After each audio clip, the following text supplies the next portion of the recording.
She tried to strip search my pregnant sister right there on the sidewalk, 7 months along carrying groceries against her chest, and this woman, the HOA president, demanded she unzip her coat in public like she was smuggling contraband. That's the moment everything snapped for me, and I decided if she wanted a fight, I was going to make damn sure the whole world got front row seats. My name's Daniel. I've worked in compliance and civil oversight for years, the kind of job where you learn every loophole, every hidden clause buried in dusty handbooks that people like to weaponize. I moved my sister Leah into Pine Brook Glade because it was supposed to be safe. After a carbon monoxide leak at her old place nearly cost her life, I pulled strings called favors got her this home. I thought she'd finally get peace until the HOA decided peace meant control, and control meant Meredith Vaughn. Meredith was the kind of woman who strutted down sidewalks like she owned the concrete. First, she slapped Leah with a warning for using a plain canvas tote bag instead of a transparent one. They called it a smuggling hazard.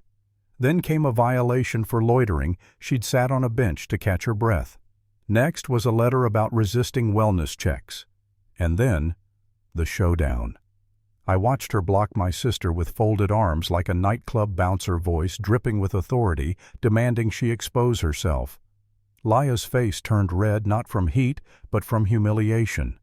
And when she whispered to me, "Let's just go," I knew what scared her most wasn't Meredith. It was the thought that I might do nothing. That night I couldn't sleep.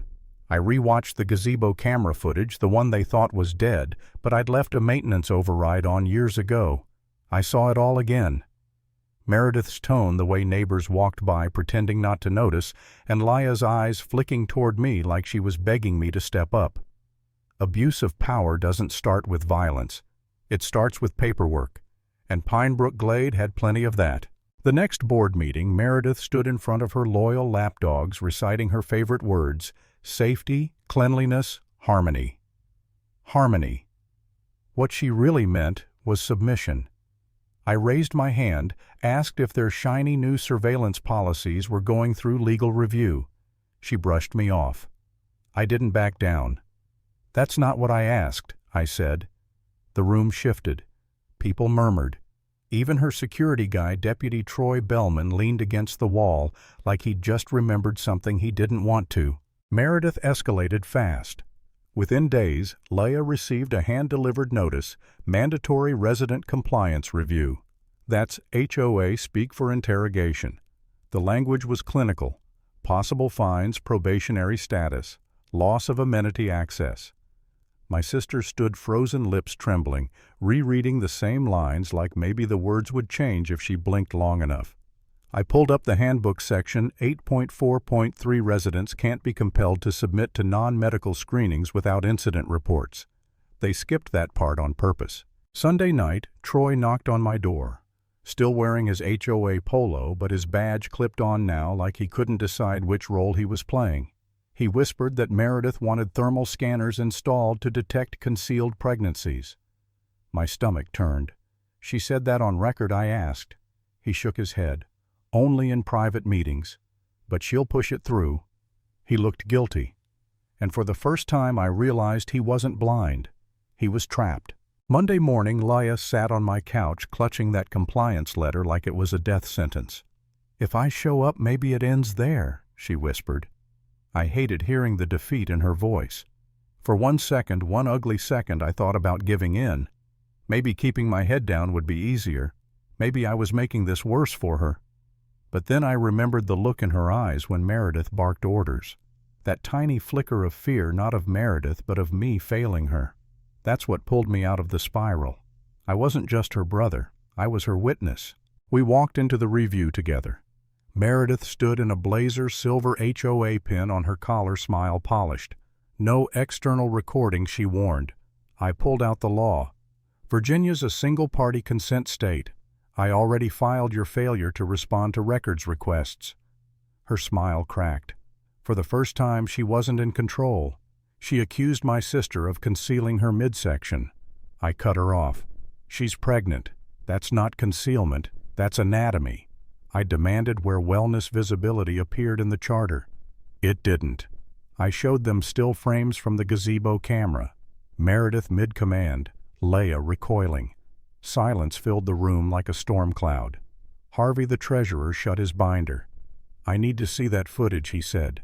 Meredith tried to stop him. Too late. The cracks were spreading. From there it was war.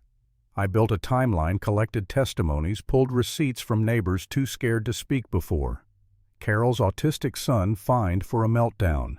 Vivian's memorial flowers labeled unsightly. Marcus's wife in a wheelchair cited for visual obstruction because of a winter blanket. Every story painted the same picture: selective enforcement, targeted humiliation, a system built on fear. I stitched it all together: camera footage, timestamps, policy excerpts, highlighted and annotated. 9 minutes of undeniable truth. I called the file "A Pattern of Power Abuse in Pinebrook Glade."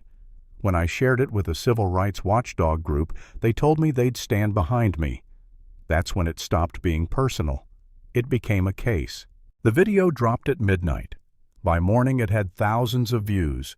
Neighbors whispered, journalists called, the HOA inbox overflowed with damage control emails that said nothing. Meredith panicked, called an emergency board meeting for noon. Perfect. The clubhouse buzzed with people, phones in hand, eyes waiting. I stepped forward, not behind their podium, but beside it. "My name is Daniel Kessler." I said, calm but loud enough for the back row. "I'm the brother of the woman who was humiliated on March 16th. Last night I released a video showing how this HOA has weaponized vague policy to target residents. I'm here to make sure the lies stop today." Meredith tried to shut me down, insisting this wasn't the forum. That's when Harvey stood, his voice cut like a blade. I formally motioned for a vote of no confidence in the acting president. The room gasped. Meredith's face drained. "You can't," she stammered. Mona, the secretary, raised her head for the first time all meeting. Section 6.1 allows for emergency votes if called by 2 officers. That's 2. The crowd erupted in murmurs. Phones lifted, people recording.